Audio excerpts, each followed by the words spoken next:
Meus irmãos, boa tarde a todos. Que Jesus possa estabelecer entre nós aquela paz, o ânimo, a coragem de vivenciarmos novos dias com mais fé, com mais constância no trabalho. E uma vez mais nós estamos aqui convidados pelo Evangelho, Alexandre e eu, nessa hora bendita, essa hora generosa que nós estamos recebendo do Cristo, para refletir diante da sua lei o nosso comportamento. O nosso comportamento íntimo deixa muito a desejar ainda com as nossas petições. Devemos primeiro ajeitar o território do nosso coração para depois pedir ao Cristo algo para melhorar a nossa vida na evolução espiritual. Mas mesmo assim nós estamos com toda a força da nossa alma, pedindo ao Cristo para encontrar todos que nos ouvem, com coragem também e com decisões renovadoras, principalmente nesse dezembro, o qual a população humana, todos pedem para Jesus renovações, mas que possamos então, nesse intervalo dessa reflexão, atuar diretamente no nosso íntimo para que as nossas mazelas criadas por nós mesmos seja deixada, para que o Cristo possa estar dentro de nós, renovando nossas forças e na sua generosidade de irmão divino atuar sobre nós nas atitudes vindouras que nós temos que apresentar para o seu reino. Sejamos então, companheiros, fortes nas decisões, para que assim tenhamos essa necessidade de falar com Jesus, mas encontrar no próximo as necessidades que poderão nos ajudar a crescer no plano espiritual. Que Jesus nos abençoe. Olá a todos, é muito bom estar aqui mais uma vez juntos fazendo o estudo do Evangelho com o intuito de compartilhá-lo, porque é compartilhando em conjunto que nós vamos aprendendo, as pessoas vão conversando conosco e então nós temos os nossos diálogos. E isso é muito agradável porque a cada dia nós vamos conseguindo aprender um pouquinho mais, entendendo que a verdade nós encontramos é na convivência, onde que muitos de nós ainda estão apegados naquela adoração nos cultos, mas nós precisamos entender que a melhor forma de adorar a Deus, de realmente fazer com que Deus entenda que nós estamos com Ele, que nós queremos Ele em nossas vidas, é seguindo as suas leis, é agradecendo todos os dias, e assim então Ele saberá que nós o queremos ao nosso lado, que nós precisamos da sua ajuda, do nosso auxílio, e que nós somos gratos por tudo que nos rodeia, por essa terra maravilhosa, pela oportunidade que nós temos de estudar nela e de superar e vencer as nossas imperfeições. Nós vamos seguindo então com o estudo do Evangelho e nós estamos no capítulo 8. Bem-aventurados os que têm puro o coração. E o item de hoje será verdadeira pureza, mãos não lavadas. Então os escribas e os fariseus, que tinham vindo de Jerusalém, aproximaram-se de Jesus e lhe disseram: por que violam os teus discípulos a tradição dos antigos, já que não lavam as mãos quando fazem suas refeições? Jesus lhes respondeu: por que violais, vós outros, o mandamento de Deus, para seguir a vossa tradição?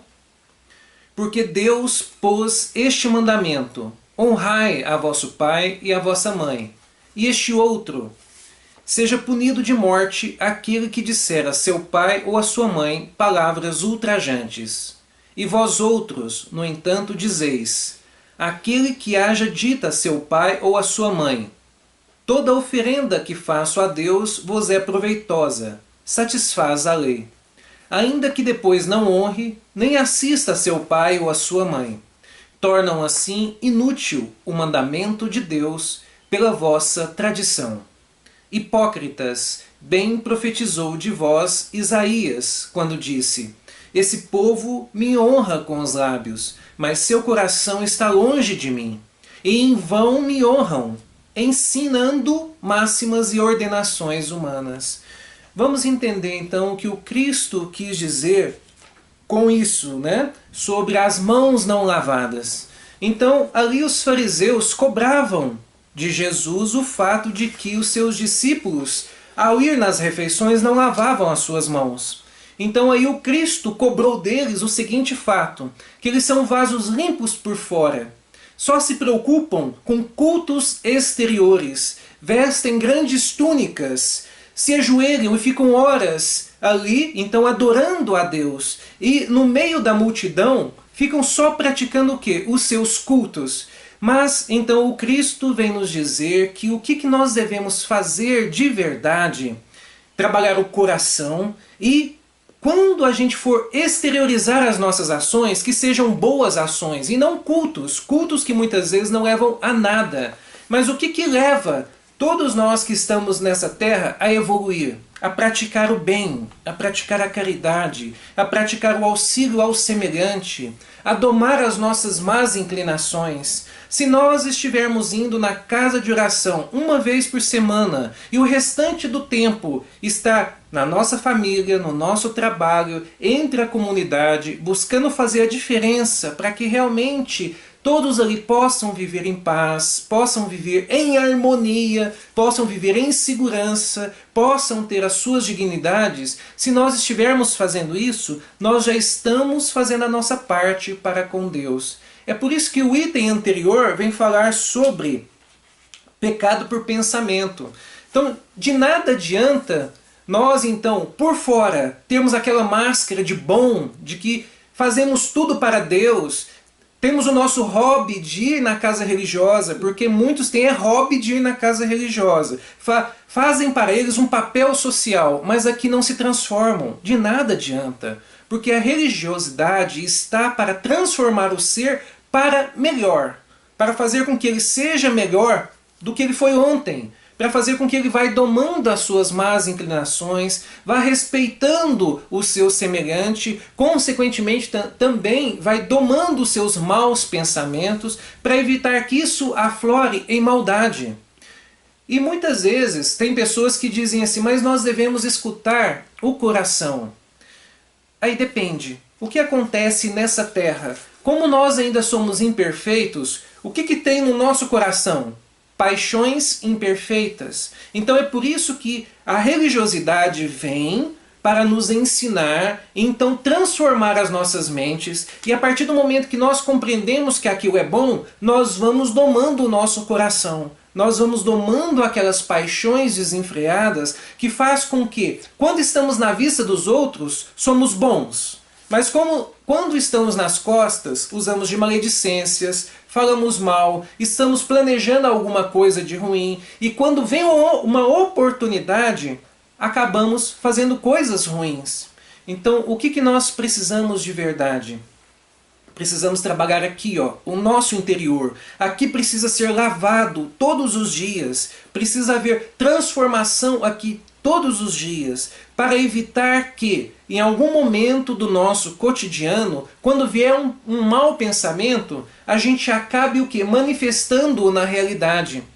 Porque muitos que são religiosos, quando está tudo bem, quando as coisas estão tudo bem materialmente, de saúde, então é natural que na frente dos outros eles façam o bem. Mas e se vier uma dificuldade?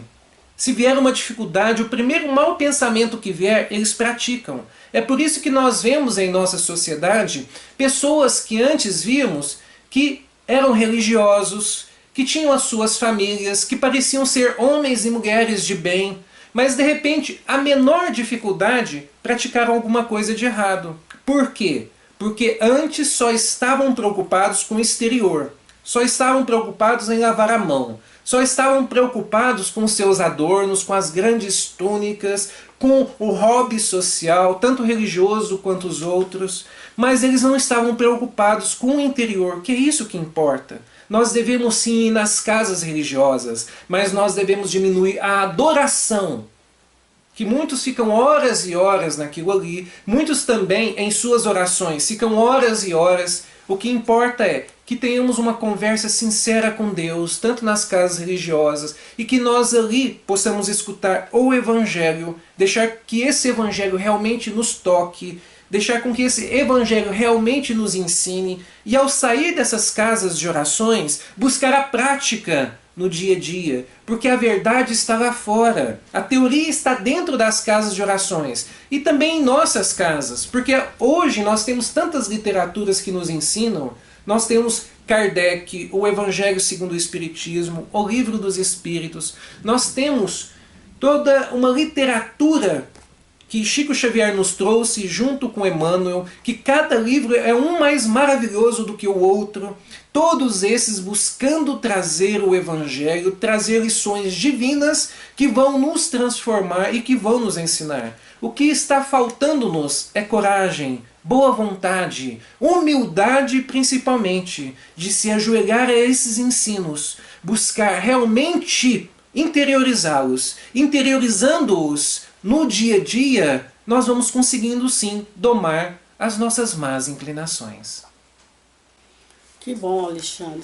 Quando o Alexandre nos avisa que nós temos que ajoelhar diante dos ensinamentos do Cristo, em primeira linha nós estamos observando que a nossa intimidade está desprezada pelo Evangelho, que não é de lábios que nós temos que ler o Evangelho. O Cristo, quando fala que o que sai da boca é que maltrata o coração, é porque os maus pensamentos começam nos nossos sentimentos. Tudo que a boca fala, o coração já sentiu, já elaborou. Então, interiormente, nós estamos desprezados por nós mesmos, que nós estamos ligados a práticas materiais. E esse capítulo, no fundo, ele vem nos dizer que nós temos que botar rédea em todas as nossas atitudes. Porque quando nós estamos elaborando o que fazer, nós já estamos botando uma matriz em função. A matriz do quê? Da ordem. E toda a ordem divina é que põe a ordem humana submetida. Está nos avisando no Evangelho inteiro. Então, a razão de haver dito ao povo que amava o Cristo, os apóstolos sofreram, porque o Cristo foi perseguido, foi mais visto pela maldade.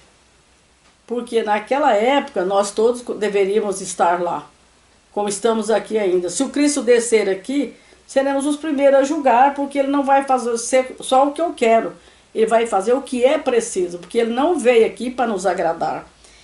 Então, em razão de tudo isso, essas ordenações materiais que nós temos diante de tudo que nós fazemos, é que aconteceu o que nós esquecemos de nós mesmos, espiritualmente falando. Então, lavar as mãos é importante, mas lavar o coração, limpar o coração, esterilizar a nossa mente juntamente com o sentimento é diferente. Porque nós vamos sentir o Cristo já sentindo nós nos passos dele que está na pessoa do próximo sofrendo. Então, essa ordenação humana traz para nós a honra material. Deus é tão misericordioso que através de Jesus, quando ele fala aqui que a gente expulsa até os nossos pais dos nossos sentimentos, que a gente precisava honrar, ele nem pediu para a gente amar. Ele pediu para a gente honrar, quer dizer, qualificar a nossa estadia na terra como filho. Porque ora filho, ora pai, então todos nós queremos o bem, mas precisamos exercitar esse bem que está em nossas mãos a progredir no plano espiritual. Como é maravilhoso, é proveitoso demais essa leitura. Todas são, mas tem hora que mexe mais com o nosso interior, para que o exterior do nosso coração seja praticado, mas decisivamente na prática do bem maior. Muito bom. Logo, logo nós vamos compreender que Jesus é sinônimo de paz. Por que ainda não compreendemos que Jesus é sinônimo de paz, de conhecimento, de sabedoria e de felicidade? Porque tudo que ele vem nos ensinar vai contra tudo que nós ainda somos. Porque ainda somos o quê? orgulhosos, vaidosos, egoístas, arrogantes. E nós temos a mania de, quando alguma coisa vem nos ensinar, nós queremos questionar ali. Né? Nós duvidamos que somos daquela maneira. Então nós precisamos abrir os nossos corações para esses ensinamentos. É por isso que no momento nós então estamos guerreando uns com os outros. É por isso que neste momento nenhuma pandemia ainda está conseguindo nos acalmar. Ainda não estamos percebendo que tudo tem a mão de Deus com o efeito de educar as suas criaturas, os seus filhos. Mas logo nós vamos compreender. Em algum momento, aquele filho rebelde, pródigo, entenderá que está errado e se ajoelhará ao seu pai, será humilde e submisso e buscará sim atender essas lições que vão transformar o seu coração. Transformando o seu coração, ele caminhará nessa terra mais feliz, ele caminhará mais ditoso, ele caminhará mais caridoso, consequentemente também um ser mais sábio. Que bom. Vamos passar para outro livro, né? Então eu escolhi aqui do Vinha de Luz, Chico Xavier Emmanuel, a leitura 86, que fala: saibamos confiar. Então é louvável lembrar de tudo que nós falamos, que já impregnamos em nós a certeza, que não precisa só lavar as mãos, tem que limpar o coração aprendendo, né? Saibamos confiar, então. Não andeis, pois, inquietos. Jesus, Mateus. Jesus não recomenda a indiferença ou a irresponsabilidade. O mestre, que preconizou a oração e a vigilância, não aconselharia a despreocupação do discípulo ante o acervo do serviço a fazer. Então nós falamos muito em fazer dentro do Espiritismo, a sopa, a cesta básica, nesse Natal então todo mundo desdobra, né? Mas no acervo que Jesus está expondo para nós aqui, do serviço a fazer, é constantemente. É fazer e refazer a nossa alma em cima das atitudes benéficas. Pede apenas combate ao pessimismo crônico. Claro que nos achamos a pleno trabalho, na lavoura do Senhor, dentro da ordem natural que nos rege a própria ascensão. Ainda nos defrontaremos inúmeras vezes com o pântano e desertos, espinheiros e animais daninhos. Olha aí, nessa frase aqui a gente percebe que o pântano é nós mesmos mergulhando nos nossos erros, ao passo que nós estamos aqui para saldar dívidas. Dívidas essas criadas por nós mesmos que parece que estão no passado, mas ela está conosco, essa dívida está conosco para sanar aqui tudo aquilo que não vale a pena para o nosso espírito, lubrificando o amanhã. Então esses animais daninhos que ele fala aqui, esses espinheiros, esse deserto, esse pântano, tudo é criação nossa. Diante da nossa imperfeição, que nós somos conhecedores, estamos na coleção de reencarnações e ainda não percebemos que precisamos aproveitar essa agora. E será que ela vai ser só somada mais uma? Então é preocupante a gente estar lendo o Espiritismo, lendo o Evangelho todo dia e ainda não combatendo esse pessimismo que está em nós que é o crônico que ele está falando. Ainda nos defrontaremos inúmeras vezes com pântanos, desertos, espinheiros e animais daninhos. Estou repetindo. Urge, porém, renovar atitudes mentais na obra a que fomos chamados, aprendendo a confiar no divino poder que nos dirige. Olha que maravilha, Emmanuel falando que nós ainda continuamos sendo chamados para um dia sermos escolhidos. E eu percebo que depois de sermos escolhidos, aí que está o X da questão. Como vamos trabalhar? Como vamos situar nessa escolha que seremos depois de chamados? Em todos os lugares há derrotistas intransigentes. Sentem-se nas trevas, ainda mesmo quando o sol figura no zênite, né? Enxergam baixeza nas criaturas mais dignas. Olha a nossa cegueira, né? Marcham atormentados por desconfianças atrozes. e por suspeitarem de todos, acabam inabilitados para a colaboração produtiva em qualquer serviço nobre. Olha, gente, com essa frase aqui, a gente percebe que nós temos que estar lado a lado com o próximo. Mas esse próximo, se não estiver dentro daquele quadro que nós já percebemos o Evangelho, nós não podemos estar amarrados com ele no mesmo feixe. Nós temos que caminhar. Um dia ele vai precisar de nós e nós temos que ter algo para dar. Mas isso aqui é muito sério. Então, essa colaboração produtiva em qualquer serviço nobre é para a gente capacitar por si só entrar na obra do Cristo, que é a obra da fraternidade. Aflitos e angustiados desorientam-se a propósito de mínimos obstáculos. Inquietam-se com respeito à frivolidade de toda sorte e, se pudessem, pintariam o firmamento à cor negra para que a mente do próximo lhe partisse a sombra interior. Partilhe, né? Então, olha aí, às vezes a gente quer melhorar com o Cristo, mas o que está do nosso lado, ele está falando que se fosse possível a gente pintaria o céu de negro para aquela pessoa ficar sempre atrasada. A nossa obrigação é ser bengala de outro, ser suporte de outro, não menosprezar esse próximo. Ah, ele está na capacidade dele, deixa ele para lá. A nossa obrigação é ajudar a terra. E o que está na terra para trabalhar o nosso ser? É o ser humano que está do nosso lado. Na terra, Jesus é o Senhor que se fez servo de todos, por amor, e tem esperado nossa contribuição na oficina dos séculos. Olha aí, tantas reencarnações nós já passamos e recebendo a bênção de Deus de estar aqui nessa escola bendita, arranhando nós mesmos, porque nós é que queremos ser arranhados, que nós criamos situações tão de garfos que a colher fica do lado. Nós precisamos aprender a, numa só colher, alimentar várias pessoas, porque ela pode transbordar com o nosso proceder.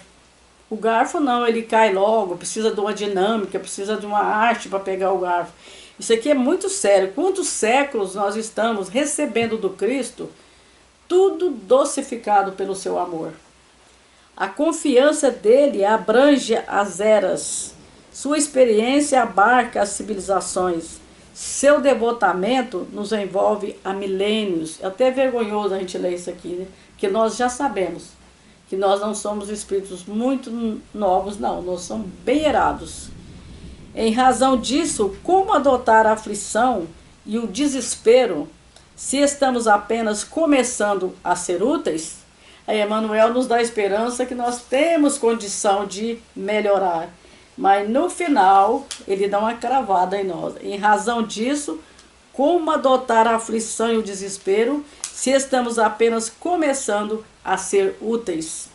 Nos dá esperança que nós estamos fazendo algo de bom, mas dá uma cravada bem forte, que temos que melhorar e é agora. Que sejamos então ainda tolerantes com o próximo, mas esperto para que a tolerância seja constante em nós e renovar as atitudes para que o Cristo seja conosco em todos os instantes, porque Ele nos espera, Ele nos dá a mão. Então é preciso confiar e saber confiar. O porquê? Para confiar em Jesus é preciso conhecer a vida de Jesus e ela já está latente dentro de nós. Muito bom. Isso nos faz lembrar o ensinamento do Cristo naquele momento onde ele pede para que atire a primeira pedra aquele que não tiver pecados, aquele que não tiver erros. E aí então, começando dos mais velhos, eles vão então consultando a sua consciência e vão soltando as pedras. E os jovens também vão fazer a mesma coisa. E aquela jovem que havia sido acusada de adultério estava ali então acabrunhada, chorando, e o Cristo chega até ela e diz assim: onde estão os seus acusadores? E ela então olha pelos lados e diz assim: aqui não mais estão. Então ele diz assim: então nem eu a acuso. Vá, mas não erres mais. Nós estamos como essa mulher adúltera. Nós todos os dias estamos lamentando pelo fato de que nós estamos errando. Isso é verdade. mas tudo também é aprendizado. Não justifica os nossos erros, principalmente os mais grotescos. Mas o mundo é para os escândalos, de alguma forma. Nós temos de primeiro errar para depois aprender. Mas tem muitas pessoas que erram uma vez, erram de novo, o mesmo erro. Tá? E aí o Cristo vem repetindo. Continue a sua caminhada, mas não erres mais. Então é isso que o Cristo quer de nós, que sejamos felizes, com menos erros e com mais acertos, porque nós estamos em uma terra divina, uma verdadeira escola, hospital quando necessário também, prisão quando necessário também, para que possa conter o Filho de Deus na sua ignorância. Mas chegará um momento em que ele vai entender que o melhor é seguir as leis de Deus, porque seguindo as leis de Deus temos liberdade de ir e vir, e de fazer o bem principalmente, e de evoluir, que é para isso que nós estamos aqui, para nos transformar, sair dessas imperfeições que fazem com que tenhamos excessos para cima do nosso semelhante. Tendo excessos para cima dos nossos semelhantes, nós vamos então tendo dívidas e mais dívidas, e nós precisamos aprender a passar no mundo, a compartilhar mais, a auxiliar mais e de alguma forma contribuir mais do que somente o que muitos fazem, que só vivem em seus excessos, em seus adornos, e então só contribuem no mundo com seus ossos lá no cemitério. Não fizeram diferença nenhuma no mundo. Ninguém ficou melhor por causa daquela pessoa. Ninguém aprendeu mais por causa daquela pessoa. Nenhuma comunidade ficou melhor por causa daquela pessoa. Ao contrário, muitas pessoas ficaram piores, foram prejudicadas. Comunidades foram prejudicadas. Olha só, nós temos de aprender a sermos melhores. E nós vamos aprender. Porque essa escola ela é magnífica. A gente vai errando e ela vai tendo paciência para conosco. Mas nós vamos sim tendo de arcar sim com os nossos excessos. Maravilha, Alexandre. Só para finalizar, eu estou com um pensamento aqui do Zé Grosso, que toda vez que ele vem até nós, eu às vezes só deixo uma frase, uma deixa. Aí ele, nas horas difíceis que a gente está trabalhando com o ser humano que nos perde, ele só fala: fé no Pai que o inimigo cai. Então vamos em frente, né, gente? Vamos acreditar. Saibamos acreditar. Vamos elevar as nossas mentes ao nosso Senhor Deus Pai e agradecer mais uma vez a bênção que é estarmos aqui juntos, estudando o Evangelho, consequentemente plantando mais alguma coisa em nossos corações para que nós possamos, em nossas caminhadas, fazer o bem, domar as nossas más inclinações e, consequentemente, alcançar a felicidade tão almejada. Que a espiritualidade possa estar por todos nós, por todos aqueles que estão nas ruas, acamados, e por todos aqueles que ainda não encontraram na religiosidade o rumo, o caminho para Deus, para a nossa evolução. Um abraço a todos. Jesus os abençoe. Muito bom, né?